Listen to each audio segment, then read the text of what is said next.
family, faculty, and graduates of the Stillman Monroe Falls High School Class of 2010. I am Karishma Patel and will serve as your Mistress of Ceremonies this evening. I would like to introduce and welcome our distinguished guest, Stillman Monroe Falls City School District Superintendent Dr. Russell Jones, Stillman Monroe Falls City School District Board President Mrs. Karen Wright, Stillman Monroe Falls City School District Treasurer Mrs. Catherine Bulgren, Board members Mr. Dennis Mariola, Mrs. Pat Matthews, Mrs. Karen Powers, and Mr. Richard Spangler. I'd also like to introduce and welcome our Stillman Monroe Falls High School Principal, Ms. Sue Scher, Senior Principal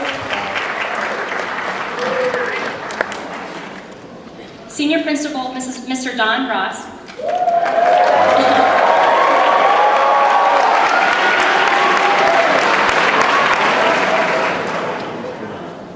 and Senior Counselor Ms. Wendy Paul.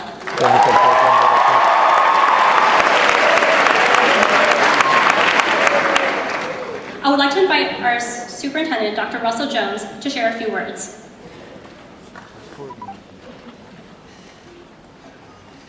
Well, good evening and welcome to the 2010 graduation of Stillman Monroe Falls High School. I'd like to personally congratulate each of our graduates.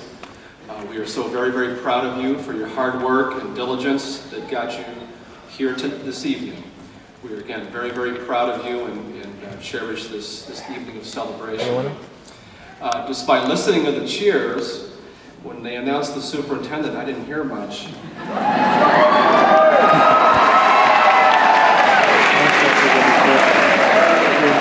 I think on a career change, maybe I should have been a unit principal or a guidance counselor. Maybe I would have enjoyed that. Yeah, more snow days.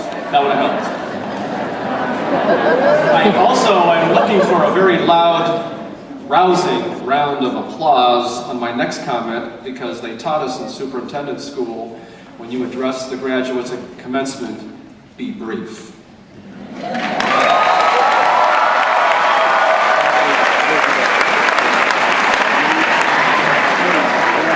So I'm just going to share a letter that was sent to me from one of many of your some of our students, former teachers, which I will share when I'm done with the letter.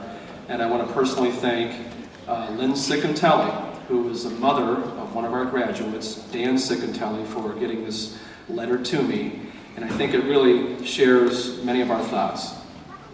Congratulations, you are a senior in high school and about to end one chapter of your life and begin another. Before you read about the hopes and dreams for yourself, I would like to tell you about the difference that you made in my life.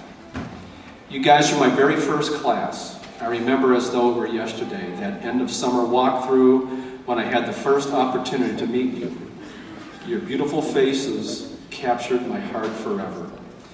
You brought me so much joy, and I rediscovered my deep passion to teach. Little did I know that year you were the teacher and I was the student. I learned how to listen, how to ask questions, how to be more compassionate, how to accept and love more completely. My days were filled full of life lessons. Thank you for teaching me and helping me become a much better person as well as a teacher. I will never forget you. My hope and prayer for each of you is to begin this next chapter of your life, finding your passion, one that will sustain you and bring you great fulfillment. Be all that you can be. You all have special gifts, and gifts are meant to be given away. Give your gifts to others, fill your days with acts of kindness as well as forgiveness, and make a difference. I believe in each of you, each and every one of you, and I'm very proud I had the privilege to spend the time growing with you. Good luck in all that you do, and please stop by every now and then. The time has come to read the letters you wrote yourselves in 5th and or 6th grade. The assignment was to write a letter to yourself reflecting your hopes and dreams for yourselves when you were at such a tender age. The letters will be simple, but so wonderfully sweet and innocent, and I hope that you reflect and enjoy on each and every beautiful word. And that is from many of your former teacher, Suzanne Alwas.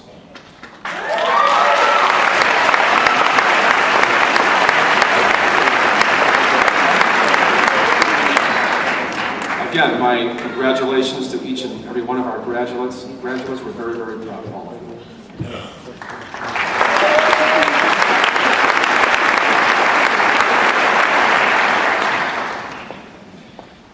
The Senior Honor students have prepared a commencement program inspired by this quotation from Oliver Wendell Holmes Sr. Greatness is not in where we stand, but in what direction we are moving. We must sail sometimes with the wind and sometimes against it, but sail we must, and not drift or lie at anchor. Holmes' words inspire each individual to persevere through life's joyous occasions and difficult challenges. In order to be a person of greatness, one must strive for excellence in each circumstance. We, the Senior Honor students of 2010, will lead the evening's program. Lauren Pollock and Sarah Rutherford will share their thoughts on our graduating class's successes.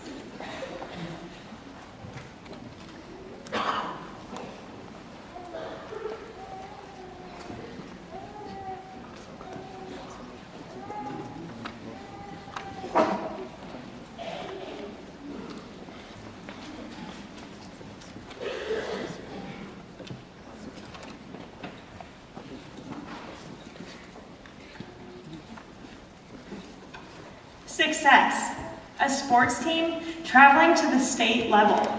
Success, rising to a challenge. Success, making a new friend. Success, accepting differences. Success, speech and debate members traveling to nationals. Success, overcoming obstacles. Success, staying true to yourself. Success, upholding your character.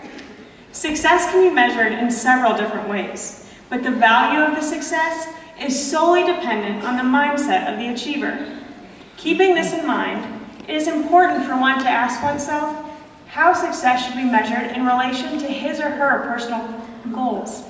Some may believe a successful life is one focused on social status, wealth, and power. However, these categories are not the only determinants of success. So what does it mean to be successful? Does that mean having a good hair day? Or do you mean winning the lottery or something? Depending on one's goals, the value of success can be of any magnitude, meaning it is important to remember not to belittle oneself in comparison to the success of others, because everyone's goals and aspirations differ, leading to different levels of success.